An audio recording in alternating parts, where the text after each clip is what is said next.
This truck is completely autonomous. It does not need any other systems to operate. So you can drive this truck without any assistance, any preconditions on any infrastructure whatsoever. It drives by itself. It's autonomous.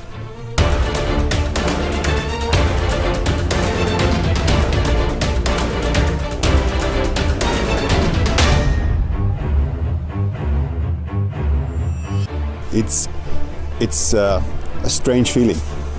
But after a couple of kilometers, I'm very, very comfortable. I feel very safe. I will feel very secure. And I have to say it's really fun to drive that truck.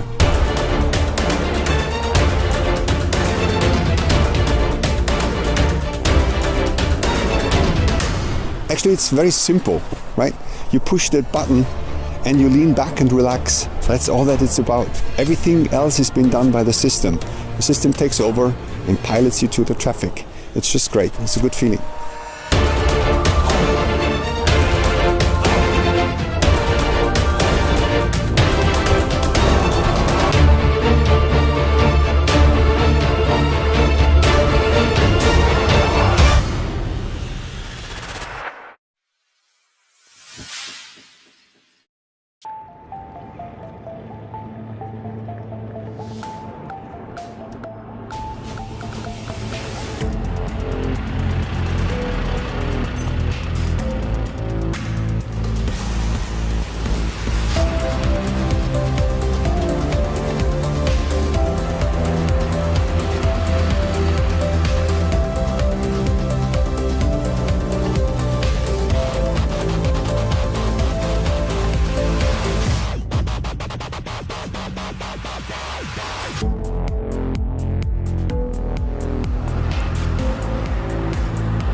We've built technology trucks. Those have conventional engines, but we pair them with very sophisticated systems that increase both the efficiency and the safety of those vehicles. Now, all of these are potentially game-changing technologies, and we'll continue to work on those. But we wanted to push ourselves and our vendor partners just a little bit further. So let me take a quick moment to introduce some of our partners on this project. We have Bill Kahn and Victor Garcia from Peterbilt Motors. We have Adam Hill with Great Dane Trailers, and we have Steve Gillette with Capstone Turbine. And so here today, for the first time publicly, Walmart's Advanced Vehicle Experience. What you're seeing in the video is the powertrain, which is made up of a microturbine, a battery storage system, and an electric motor. Moving inside the cab through the sliding driver's door, you'll see the key difference that allowed for the more dramatic aero design. The driver sits in the center of the console rather than over to the left. The dash is electronic and therefore customizable to the gauges and performance data that a particular driver wants to monitor. And it's all finished off with a full-size, comfortable sleeper. Moving on to the trailer, not only is this the first time a trailer has been made out of carbon fiber, but it's actually the first time one-piece 53-foot panels of carbon fiber have been manufactured. Looking at the front of the trailer, you can see that the nose is convex, which increases the aerodynamics of the entire package, as well as adding additional cargo space inside the trailer. My name is Bill Kahn. I'm the manager of Advanced Concepts at Peterbilt Motors and the program director on the WAVE project. We mentioned a little bit about the aerodynamics of the truck, but let me elaborate a little bit farther. You notice with the center console of the driver, we're able to taper the nose of the vehicle in more. Another key feature is that because we have an advanced powertrain, we do not need to have the radiator in front of the vehicle anymore. This relates to a 20% improvement in aerodynamics over Walmart's existing Peterbilt fleet. If you think about it, 20% aerodynamic improvement relates directly to a 10% improvement in fuel economy. Hello, my name's Adam Hill from Great Dane Trailers, and I would like to talk to you today about this newest technology that Walmart commissioned us to build. This piece of equipment, over-the-road trailer, is made primarily of carbon fiber material.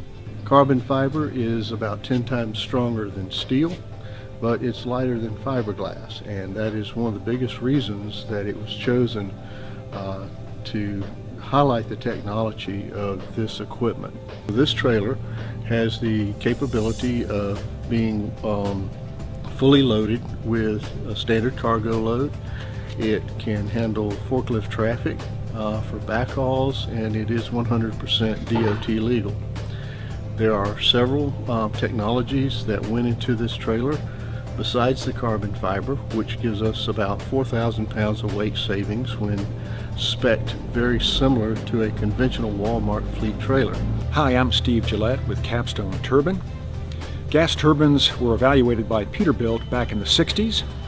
While they proved to be robust, fuel efficiency was lacking. An advantage of the Capstone microturbine is that it can operate on natural gas or other fuels. This will help Walmart achieve its goal of using 100% renewable fuels in the future. The emissions is extremely low and does not require after-treatment or use any diesel emissions fuels. The microturbine is spinning at high speed on air bearings, so there's no oil to change. And the turbine is air-cooled, eliminating the need for a large radiator, which allows for a more aerodynamic design truck like the one you see here.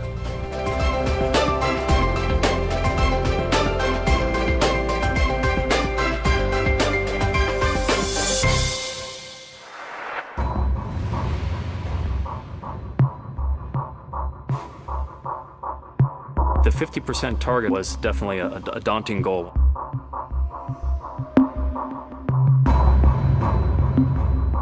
We want to develop the most fuel-efficient truck running on the streets in North America. The question was, how aggressive would we need to be? Each individual manufacturer received a Department of Energy SuperTruck grant. We immediately embraced it because it fit exactly our long-term strategic plans. We want continuously to improve fuel efficiency. They not only wanted us to look at technologies that could be implemented in, say, the next 5 to 7 years, but also technologies that were 10 years or plus out. We had to do a clean sheet approach. We looked at the very beginning over the external aerodynamics of the vehicle. You try to take your ideas and shape it into something and then test it. And you say, okay, is that aerodynamic? And once you get there, it's a question of how do you turn that into a real truck? So the first phase was identifying and measuring our baseline and then figuring out what we needed to do to get to 50%. The cooling team had to work with the aerodynamic team to say, okay, yes, we both need to meet our goals, but how do we do it together?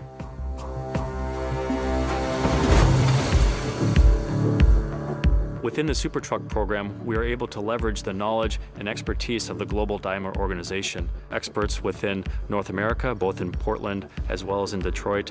We have our Global Hybrid Center in Japan. Our powertrain experts, they came from Detroit and from Germany. You can really leverage expertise across the globe, across different national labs, and that really accelerates the development of the technologies. The SuperTruck features the integrated Detroit powertrain. You can downspeed the engine to reduce the frictional losses and achieve fuel consumption reduction. In order to overcome the trade-off between aerodynamics and cooling, we came up with an innovative grille design. So open the grille only in times when cooling required and close the grille under high vehicle speeds in order to improve aerodynamics. Waste heat recovery was not something that heavy-duty trucking had at all. So what we try and do with heat recovery devices or systems is to recover some of that energy, especially from exhaust, which just escapes out of the tailpipe, and utilize that to drive the truck itself, thereby reducing fuel consumption. The contribution to trailer aerodynamics was certainly a very surprising thing to us. We looked at the nose cone, trailer side skirts, and the boat tail. Over 2/3 of the benefit actually come from the trailer. How that affected the tractor, things like eco-roll and hybrid, we had more energy to recuperate simply because the tractor and trailer were more aerodynamic as a system.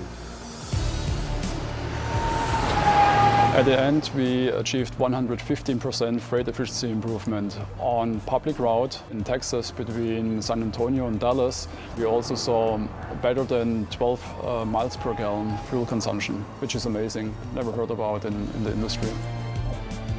A 1% in freight efficiency over the 10,000 vehicles running at 120,000 miles per year, I mean, you're saving millions in gallons of fuel.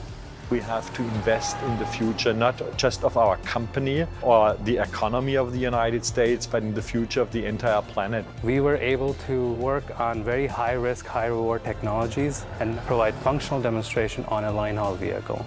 The SuperTruck program provided us the opportunity to see what's really possible, not today, not next year, but many years into the future.